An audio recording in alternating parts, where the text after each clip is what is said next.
देखिए, टैली में अगर हमको आइटम इनवॉइस बनाना हो, यानी कि अगर हम कोई स्टॉक आइटम खरीदते हैं तो नहीं लगता कि इस परचेज का एंट्री करें, तो कैसे कीजिएगा।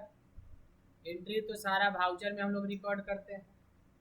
कंपनी पहले से बना हुआ है तो कंपनी बनाने की आवश्यकता नहीं है, क्योंकि हम लोग कंपनी एक ही बार कहीं काम करेंगे तो एक ही बार कंपनी बनेगा, बार बार नहीं। लेकिन अगर परचेज का एंट्री करना है तो यहाँ से या तो परचेज वाउचर पे क्लिक कीजिए, या हम लोग F9 के साथ F9 प्रेस कर देते हैं लैपटॉप में। ऐसे लैपटॉप में ये कीबोर्ड है तो ओनली F9 भी दबाएंगे तो आ जाएगा।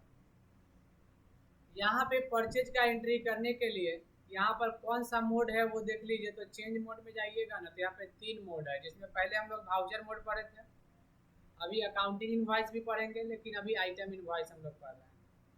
आइटम इनवॉइस का मतलब कोई प्रोडक्ट खरीद रहे हैं तो यहाँ पे बिल नंबर होगा, पक्का होगा कोई बिल नंबर जो हम परचेज करेंगे तो किस डेट में परचेज किए थे वो डेट यहाँ पे होगा।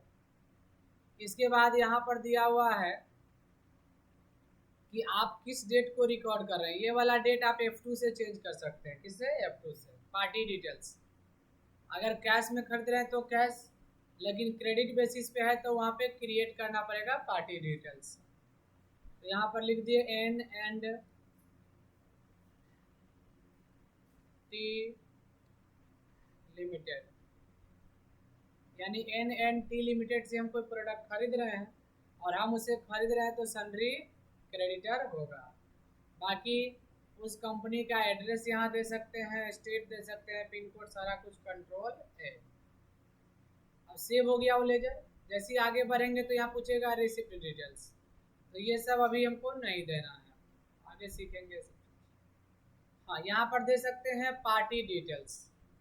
अगर आपने पार्टी का डिटेल्स दिया है तो अपने आप आ जाएगा, नाम, उसका एड्रेस आ जाएगा, स्टेट, कंट्री। यहाँ सप्लाई ऑफ गुड्स का सप्लाई, प्लेस ऑफ सप्लाई का मतलब हम जहाँ के होंगे, तो हम जहाँ बिहार के हैं तो बिहार में ही सप्लाई होगा ना, हम खरीद रहे हैं। यहाँ पे परचेज लेजर भी नहीं बना हुआ है तो वो भी हमको क्रिएट करना होगा। अगर बना रहेगा तो सेलेक्ट कर लेते हैं। क्रिएट से गए, परचेज का लेजर बना लिए। परचेज अकाउंट्स का लेजर किस ग्रुप में जाएगा? Purchase accounts. अब आगे बढ़ेंगे, यहाँ पर परचेज का बाकी स्टैट्यूटरी डिटेल्स है। अब इसको भी सेव कर दिए कंट्रोल। नेम ऑफ आइटम क्या खरीद रहे हैं तो क्रिएट करिए। अगर स्टॉक आइटम पहले से रिकॉर्डेड है तो वहाँ पर शो करेगा, नहीं है तो आपको देना होगा। अगर हम शुगर परचेज कर रहे हैं तो शुगर, इसमें स्टॉक आइटम है तो इसमें अकाउंट वगैरह नहीं लगता है। और शुगर का ग्रुप क्या है, वो कैटेगरी, यहाँ यूनिट्स, ग्रुप कैटेगरी देना बताए हुए हैं पहले। अब सीधा यूनिट्स हम लोग क्रिएट कर लेंगे। केजी में यहाँ लिखेंगे किलोग्राम्स, KGS लेंगे तो आ जाएगा code, number of decimal place 2। जब आगे बढ़ेंगे तो इसको सेव कर देंगे, कंट्रोल है। आ गया शुगर। कितना क्वांटिटी खरीद रहे हैं तो 500 खरीद रहे हैं 55 कैरेट से, तो 27,500 का होगा। अगर किसी तरह का डिस्काउंट है तो वो भी दे सकते हैं, बट डिस्काउंट हम आगे सीखेंगे। अभी फिलहाल सिंपल इनवॉइस हम लोग कर रहे हैं, तो सिंपल यानी सिर्फ क्वांटिटी रेट प्रोडक्ट देना। और सेकेंड आइटम भी खरीद रहे हैं, एक वाइल खरीद रहे हैं, नट वाइल,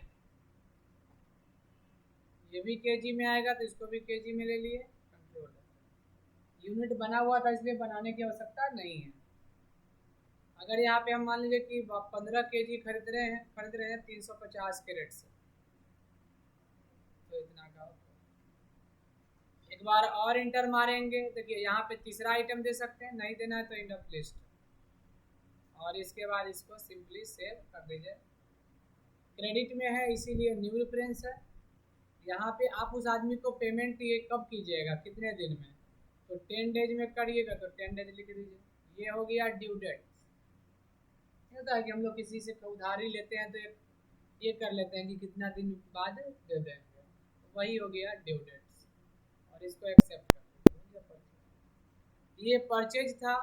इसी तरह हम लोग सेल इनवॉइस पढ़ेंगे। क्या पढ़ेंगे? Sale invoice.